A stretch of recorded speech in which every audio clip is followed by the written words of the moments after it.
आफ्नै जीवनभित्र लुकेर बसेको आत्मबल, ऊर्जा, प्रतिभा, सम्पन्नता, प्रेम, शान्ति र आनन्दलाई चिनेर प्रकट गर्न नयाँ यात्रा प्रारम्भ गरौँ। जीवन विज्ञान, जीवन विज्ञान। आजको समग्र शिक्षा प्रतिस्पर्धामा आधारित छ। हामी कसैलाई जित्न चाहन्छौँ, कसैसँग प्रतिस्पर्धा गर्न चाहन्छौँ। एउटा कक्षामा 20 जना विद्यार्थी पढ्छन् र ती 20 जना विद्यार्थी सबैले एकले अर्कालाई जित्न चाहन्छन्। अब यी 20 जनामा एउटाले जित्यो, 19 जना हारे। जित्ने 1 जना भयो, हार्ने 19 जना भए। यिनको हामीले ठिकसँग हिसाब राख्ने हो भने कालान्तरमा 20 वर्ष, 30 वर्ष, 50 वर्षपछि वास्तवमा जित्नेले जित्यो कि हार्नेले जित्यो भन्न बडो गाह्रो हुन्छ। किनभने प्रतिस्पर्धाको माध्यमबाट दिइएको शिक्षामा कसैले पनि जित्दैन। जित्नेले पनि जित्दैन र हार्नेले जित्ने त कुरै छैन। न जित्ने व्यक्तिले जीवनलाई बुझ्दछ र जीवनमा आफ्नो प्रतिभाको विकास गर्न सक्दछ र न हार्ने व्यक्तिले नै प्रतिभाको विकास गर्न सक्दछ। केवल शिक्षामा मात्रै होइन, म व्यवसाय गर्दैछु, व्यापार गर्दैछु, म प्रतिस्पर्धा कसरी गर्ने भनेर सोच्छु। म राजनीति गर्दैछु, प्रतिस्पर्धा कसरी गर्ने, अरूभन्दा राम्रो कसरी गर्ने त्यो कुरा सोच्दछु। अरूलाई कसरी हराउने त्यो कुरा सोच्दछु। कर्मचारीहरूले त्यही कुरा सोच्छन्। त पुरै मनुष्य जाति एकअर्कालाई हराउनमा तल्लिन्छ। यो धेरै ठुलो मनोरोग हो। प्रतिस्पर्धा त्यतिखेर गरिन्छ जब वस्तुहरू र आफूलाई चाहिएका सामग्रीहरू बडो सीमित हुन्छन्। एउटा मात्रै पद छ, त्यसका लागि प्रतिस्पर्धा हुन सक्छ। तर के जीवन प्रतिस्पर्धामा आधारित हुन सक्छ? प्रतिस्पर्धामा आधारित, कम्पिटिसनमा आधारित सोच भयो भने जहिलेसुकै मेरो ध्यान अरूतिर जान्छ।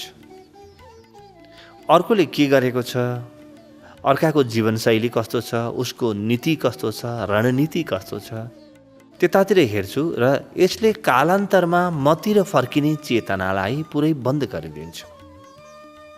प्रतिस्पर्धामा व्यक्ति परमुखी हुन्छ, अदर ओरिएन्टेड हुन्छ। प्रतिस्पर्धामा व्यक्ति आत्ममुखी अथवा सेल्फ ओरिएन्टेड हुनै सक्दैन। प्रतिस्पर्धामा जाने व्यक्तिले कहिले पनि आफ्नो प्रतिभाको विकास गर्न सक्दैन। त्यसकारणले गर्ने के त? तपाईले सोध्नु होला के हामी हाम्रा विद्यार्थीहरूलाई प्रतिस्पर्धामा भाग लिन नलगाउने? म व्यवसायी हुँ, व्यापारी हुँ भने के म प्रतिस्पर्धा नगर्ने? भन्न के खोजिएको भने प्रतिस्पर्धामा ध्यान नदिने, प्रतिस्पर्धात्मक क्षमता बढाउनमा ध्यान दिने, कम्पिटिसनमा ध्यान नदिने, कम्पिटिटिभ एबिलिटी बढाउनमा ध्यान दिने। प्रतिस्पर्धाको बहानामा मात्रै आफ्नो क्षमता बढाउँछु भन्ने मान्छेले कहिले पनि आफ्नो क्षमतालाई बढाउन सक्दैन, आफ्नो क्षमताको पहिचान पनि गर्न सक्दैन। हाम्रो सोच जहिलेसुकै मेरो क्षमता कति छ, मेरो क्षमताको अभिवृद्धि कसरी गर्न सक्छु, यो हुनुपर्छ। प्रतिस्पर्धामा पनि हुन्छ के त, म मेरो प्रतिस्पर्धी, मेरो विपक्षीलाई हेरेर मेरो क्षमता बढाउँछु। क्षमता जति बढाउँछु त्यति बराबरको फाइदा प्रतिस्पर्धाले पनि दिन्छ। तर बिस्तारै म उसैको कुरा सिक्न थाल्छु, प्रतिस्पर्धी जस्तै बन्न थाल्छु। मेरो आफ्नो चेतना मर्छ, मेरो आफ्नो निजता, इन्डिभिजुअलिटी मर्छ। म मर्छु, मेरो आत्मा मर्छ र अरूको आत्मा ममा प्रवेश गर्छ, अरूको सोच ममा प्रवेश गर्छ। त्यसकारणले प्रतिस्पर्धा हत्यारा हो। प्रतिस्पर्धाले मनुष्य समुदायलाई कहीँ पनि पुर्याउँदैन। एक त कुनै बाहिरको ग्रहको मान्छेले अथवा कुनै प्राणीले सुन्यो कि पृथ्वीमा रहेका मनुष्यहरू एकअर्कासँगै प्रतिस्पर्धा गर्दा रहेछन्। कोसँग प्रतिस्पर्धा गर्ने त भन्दा एकअर्कासँग प्रतिस्पर्धा गर्दा रहेछन्। उसलाई पनि आश्चर्य लाग्ला कि एकअर्कासँग प्रतिस्पर्धा गर्ने, एकअर्कासँग त सहकार्य गर्नुपर्ने हो। प्रतिस्पर्धा गर्नमै आफ्नो जीवन अहिलेसम्म मनुष्यले खेर फाल्छन् त। अहिलेसम्मको शिक्षाले, अहिलेसम्मको अनुभवले त हामीलाई त्यही नै सिकाएको छ, होइन? प्रतिस्पर्धामा हुने जुन गुण छ त्यो गुण हो आफ्नो क्षमता अभिवृद्धिको। तर अब फरक प्रकारले सोच्ने, आफ्नो सृजनशीलता कसरी बढाउन सक्छु, कहीँ प्रतिस्पर्धाको सोचै नराख्नु। मभित्र भएको क्षमतालाई कसरी जगाउन सक्छु।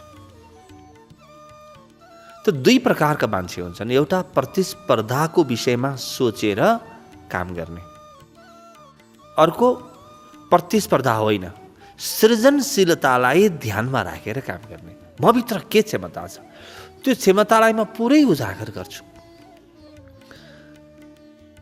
पहिलो प्रकारको व्यक्तिको प्रगतिको सिमाना हुन्छ। प्रतिस्पर्धी स्वभावको व्यक्ति केही समय बढ्छ, त्यसपछि रोकिन्छ। रजोगुणी हुन्छ, बिस्तारै असाध्यै दुःख पाउँछ। अरूलाई जितेर आएको आनन्द कहिले पनि टिकाउ हुँदैन, टिक्ने हुँदैन। आनन्द त मात्र आफ्नो सृजनशीलताबाट जन्मिनुपर्छ। यो आनन्द दिगो हुन्छ। जब मैले मभित्रका क्षमताहरूलाई ध्यानमा राखेर काम गर्न थाल्छु, त्यतिखेर पनि म अरूलाई त हेर्छु, तर त्यो व्यक्तिभित्र त्यो क्षमता कसरी बढ्यो त्यो दृष्टिले मात्रै म अरूलाई हेर्छु। उसले आफ्नो क्षमतालाई कसरी बढाइरहेको छ त्यो दृष्टिले मात्रै हेर्छु। यसले गर्दाखेरि मभित्रको क्षमता पुरै प्रकट हुन थाल्छ।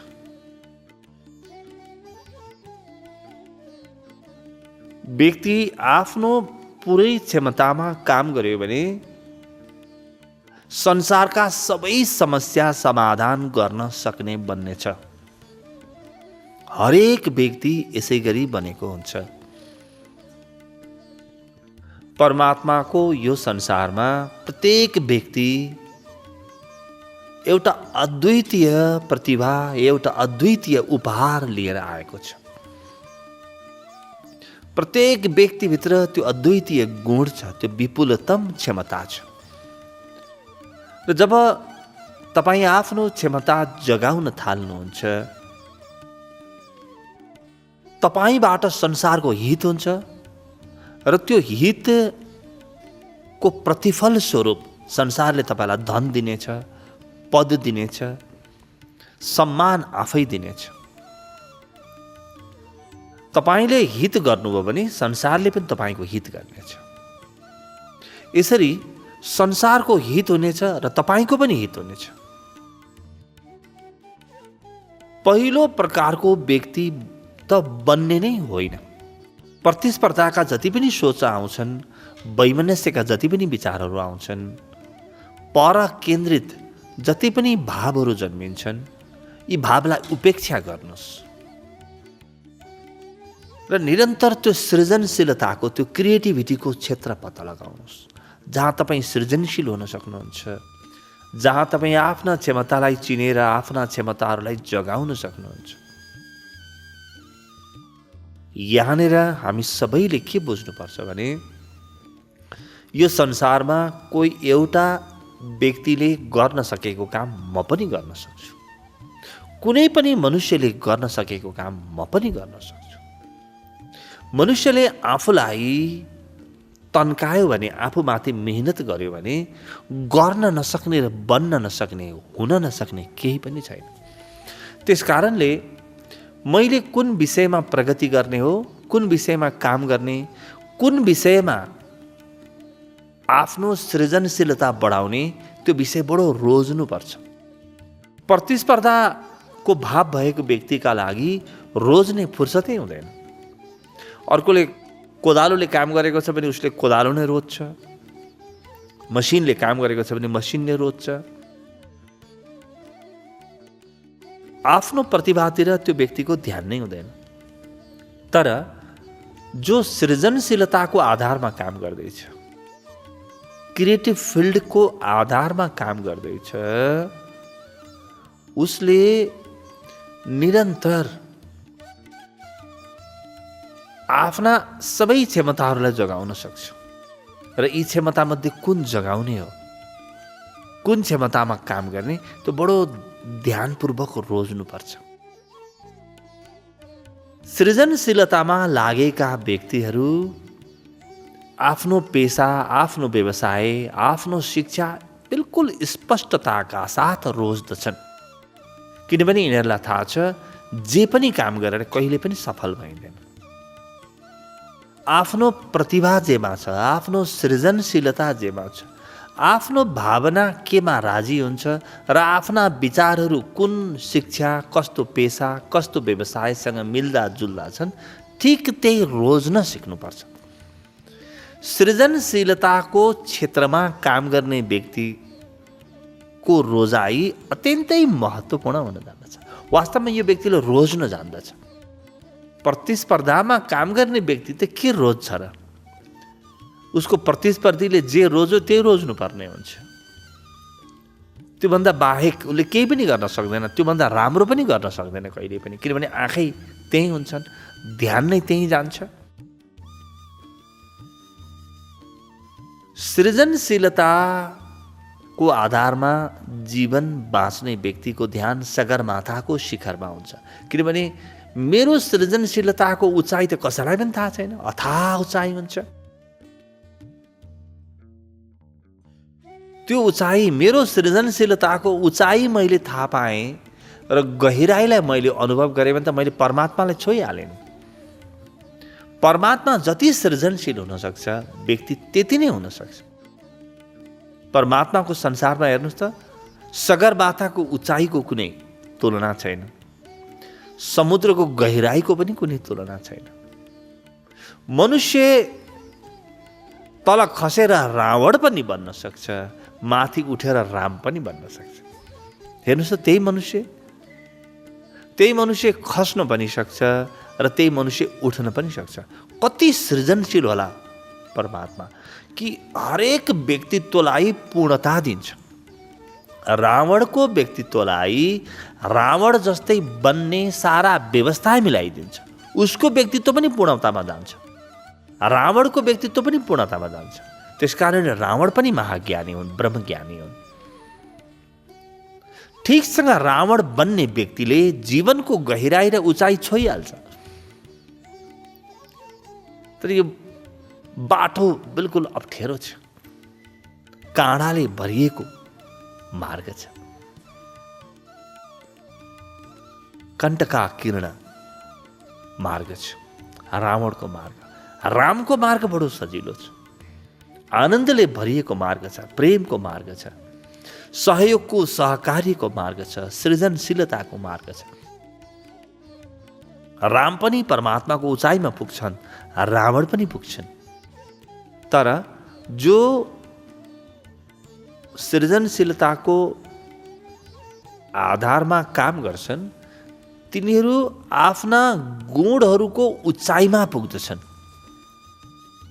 हरेक गुणको उचाइमा नगइकन सृजनशीलता जन्मिँदैन। तपाईको हृदयमा प्रेम छैन, वैमनस्य छ भने तपाईँ कति दिन सृजनशील हुन सक्नुहुन्छ? तपाईँ कति दिन आफ्नो प्रतिभा जन्माउनुहुन्छ? अरूलाई देखेर तपाईँलाई ईर्ष्या लाग्न थाल्छ, अरूको द्वेष जन्मिन्छ, तपाईँको हृदयमा वैमनस्यको भावना जन्मिन्छ। अब बिना प्रेम तपाईँ सृजनशील कसरी हुनुहुन्छ? सृजनशीलताको बाटो हिँड्ने व्यक्ति अवश्य ध्यानमा पुग्नेछ। कुनै न कुनै दिन उसको जीवनमा ध्यानको घन्टी बज्नेछ। किनभने ध्यानको गहिराईमा बल्ल सृजनशीलताको पर्दा खुल्छ। आफ्नो सृजनात्मक क्षमता ध्यानको गहिराईमा बल्ल थाहा हुन्छ। त्यसकारणले अलि अब्बल दर्जाका कलाकारहरूले अनिवार्यतः ध्यान सिक्छन्। अनिवार्यतः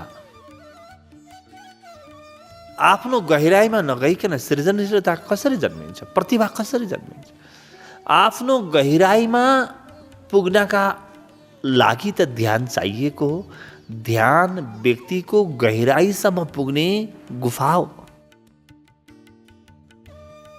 त्यो ध्यानको माध्यमबाट तपाईँ आफूलाई खोतल्दै आफूभित्र भएको प्रतिभा, आफूभित्र रहेका गुणहरू, आफूभित्र रहेको सृजनशीलता, आफूभित्र भएका क्षमताहरू सबलाई स्पर्श गर्न थाल्नुहुन्छ, छुन थाल्नुहुन्छ र त्यहाँबाट तपाईँको सृजनात्मक क्षमता प्रकट हुन्छ, अभिव्यक्त हुन्छ।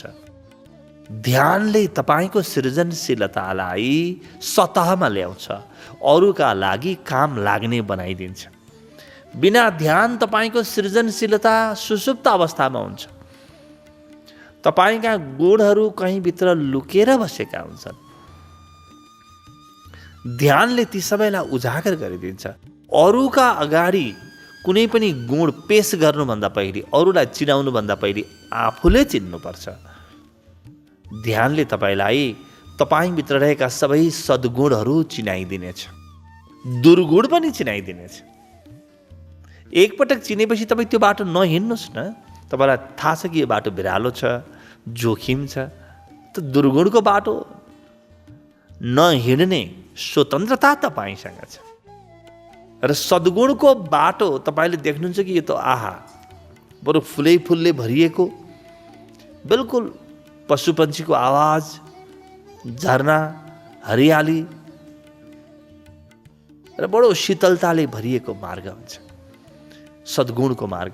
त तपाईँ सद्गुणको मार्गबाट नै सृजनशीलतामा पुग्नुहुन्छ र तपाईँले अन्ततोगत्वा आफूलाई हित गर्नुहुन्छ। सृजनशीलतामा जाने व्यक्ति ध्यानमा पुग्छ र कुनै दिन समाधिको गहिराई छुन्छ। प्रतिस्पर्धामा जाने व्यक्ति जीवनका दुर्गुणहरूलाई छुन थाल्छ, बिस्तारै गलत बाटो अपनाउन थाल्छ, उसका साधनहरू बिल्कुल गलत हुन थाल्छन्। ऊ चाहिँ अरू कसैले इँटा हान्यो भने ढुङ्गाले उत्तर दिनुपर्छ भन्ने प्रकारको हुन्छ। आफ्नो क्षमता हेर्दै हेर्दैन, बस इँटा कसैले हान्यो भने ढुङ्गा कसैले हान्यो भने छुरी होला, बस बाहिर हेरेर जीवन बाँच्छ। आफ्नो गहिराई कहिल्यै पनि छुन सक्दैन। तर सृजनशीलताको ध्यानको बाटो हिँड्ने व्यक्ति आफ्नो गहिराईमा पुग्नेछ र त्यो गहिराईबाट जे गरे पनि सफल भइन्छ। त्यहाँबाट तपाईँ कविता लेख्नुहोस्, त्यहाँबाट तपाईँ साहित्य सृजना गर्नुहोस्, त्यहाँबाट तपाईँ खेल्नुहोस्, त्यहाँबाट तपाईँ नयाँ विचार जन्माउनुहोस्, नयाँ व्यवसाय गर्नुहोस्, नयाँ कर्म, नयाँ शिक्षा, अर्को पेसा, अर्को व्यवसाय, तपाईँ जे पनि गर्नुहुन्छ त्यसमा परमात्माको छाप हुनेछ। किनभने त्यो तपाईँको अन्तस्थलबाट उठेर आएको कर्म हो। यो तपाईँको सृजनशील कर्म हो। त्यसकारणले सृजनशीलताको बाटो रोज्ने, प्रतिस्पर्धाको बाटो कुनै पनि हालतमा नरोज्ने। तत्कालका लागि हित हुन्छ भने पनि छोडिदिने, किनभने गलत आदत बस्छ, गलत बानी बस्छ। दीर्घकालमा न तपाईँको न अरूको हित हुन्छ। सृजनशीलताको बाटोबाट तपाईँको त हित हुन्छ, सारा मनुष्यताको पनि हित हुन्छ। तपाईँको नृत्यमा मनुष्य पनि, पुरै मनुष्यता पनि रासरङ्ग मनाउन सक्छ। तपाईँसँगै पुरै मनुष्यता नाच्न सक्छ। तर प्रतिस्पर्धाको बाटो हिँड्नुभयो भने तपाईँ हाँस्दा मनुष्य रुनेछन्, तपाईँ रुँदाखेरि मनुष्यहरू हाँस्नेछन्। त्यसकारणले निरन्तर सृजनशीलता, प्रतिभा, क्षमतातिर ध्यान पुर्याउने। जीवन विज्ञान, जीवन विज्ञान। रोगीलाई निरोगी बनाउँदै खुसी बाँड्दैछ।